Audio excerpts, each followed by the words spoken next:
நீண்ட நாட்கள் கழித்து சந்திப்பு. தந்தையின் காலில் விழுந்து அழுத வனிதா விஜயகுமார். எப்போ நடந்தது தெரியுமா?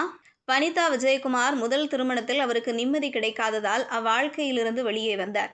அதற்கு பிறகு 2 திருமணங்கள் செய்தும் அவருக்கு மன வாழ்க்கை நினைத்தபடி அமையவில்லை.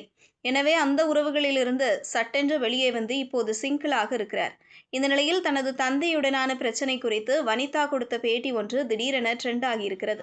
அவர் அளித்த பேட்டியில், எனக்கும் அப்பாவுக்கும் பிரச்சனை வந்தபோது அம்மா உயிரோடு இருந்தார். அவர்தான் என்னிடம் நீ வீட்டுக்கு வந்து அப்பாட்ட பேசு என்று கூறினார். நானும் சென்றேன். வீட்டில் அவர் படியில் இறங்கி வருகிறார். நான் மேலே ஏறிக் கொண்டிருந்தேன்.